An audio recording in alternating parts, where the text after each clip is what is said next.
때로는 말이죠. 진실을 좇는다는 그 행동 하나만으로 모든 게 파괴되기도 합니다. 오늘 우리가 한번 파헤쳐볼 이야기는요. 바로 한 번의 속임수에서 시작해서 걷잡을 수 없는 추적으로 번진 한 가족의 비극적인 사건입니다.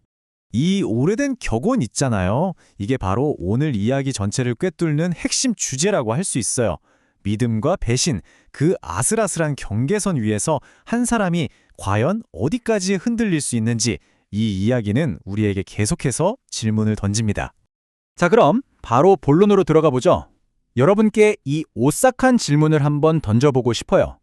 만약에 내 눈으로 분명히 죽는 걸 확인했던 사람이 버젓이 살아있는 모습으로 카메라에 찍혔다면 여러분은 어떻게 하시겠어요? 네, 이 믿을 수 없는 사건의 첫 번째 장입니다. 모든 비극의 시작은 바로 이 불가능한 현실과의 만남이었죠. 사건의 기본 정보부터 한번 살펴보겠습니다. 이야기의 주인공 마야 버켓이라는 여성이 있습니다. 그녀는 남편 조하고 같이 공원에 있다가 괴한의 습격을 받아요. 그리고 정말 끔찍하게도 바로 자기 눈앞에서 남편이 총에 맞아 살해당하는 비극을 겪게 되죠. 자, 이 타임라인을 한번 보시죠. 남편 조가 살해당하고 장례식까지 모두 치러졌습니다. 세상 누구도 그의 죽음을 의심하지 않는 상황이죠. 그런데 불과 2주 뒤 마야가 혹시나 하는 마음에 집에 설치해둔 내니캠, 그러니까 유모 카메라를 확인하게 됩니다. 바로 여기서부터 모든 게 완전히 뒤틀리기 시작합니다. 그 영상 속에 분명히 죽어서 땅에 묻은 남편 조가 있었던 겁니다. 너무나도 태연하게 2살 배기 딸아이랑 같이 놀아주고 있는 모습으로 말이죠. 상상이 가시나요?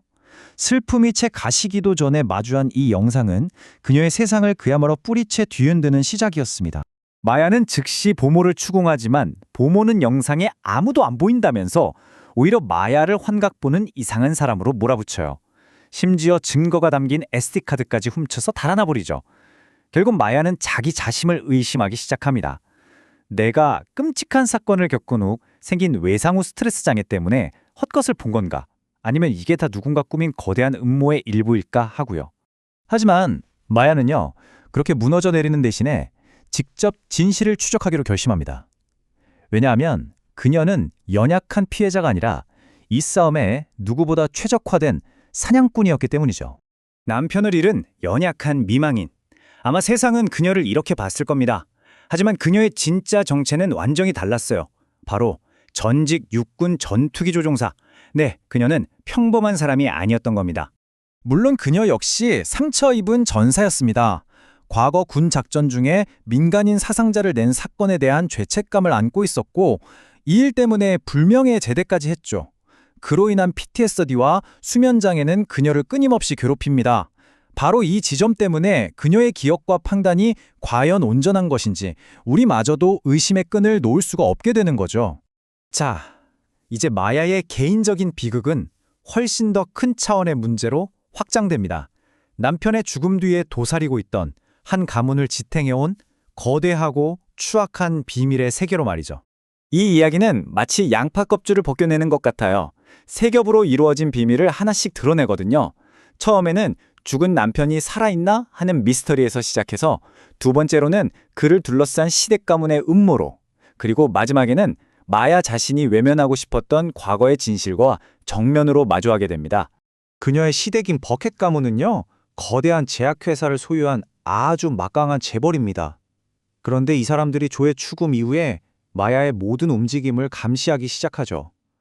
돈과 권력으로 쌓아 올린 성 안에서 가족 간의 신뢰마저 거래 대상으로 여기는 아주 위험한 상대라고 할 수 있습니다. 이제 마야의 추적은 그 끝을 향해 달려갑니다. 그리고 우리가 마주하게 될 진실은 아마 그 누구도 상상하지 못했던 가장 충격적인 결말일 겁니다. 여기서 정말 곱씹어볼 지점은 바로 유모 카메라의 역할이에요. 아이를 지키기 위한 안심의 상징이던 이 평범한 기술이 어떻게 한 사람의 현실을 뒤흔들고 감시와 통제의 도구가 될 수 있는지, 또 현대적인 공포의 근원이 될 수 있는지를 아주 명확하게 보여주거든요. 참 아이러니하죠. 신뢰를 위해 설치한 장치가 역으로 모든 믿음을 파괴하는 통로가 된 셈입니다. 모든 비밀이 드러나는 순간 우리는 자연스럽게 이 질문을 던지게 됩니다. 도대체 누가 이 모든 걸 꾸민 거지? 속이는 자는 누구인가? 아마 이쯤 되면 많은 분들이 답을 짐작하고 계실지도 모르겠네요. 하지만 이야기는 거기서 멈추지 않아요. 거대한 권력에 맞서 자신의 마지막 남은 가족, 딸을 지키기 위해 주인공 마야는 그 누구도 예상치 못했던 아주 극단적이고 충격적인 마지막 결단을 내립니다. 그 선택은 그녀가 짊어진 모든 비극에 대한 가장 완벽하고도 또 가장 먹먹한 마침표가 됩니다. 그리고 이 이야기는 우리에게 마지막 질문을 하나 남깁니다. 속이는 자가 아니라 속는 자에게로 시선을 돌리죠. 속았다는 그 이유만으로 과연 그 사람은 정말 아무 잘못이 없는 무고한 존재라고 말할 수 있을까요?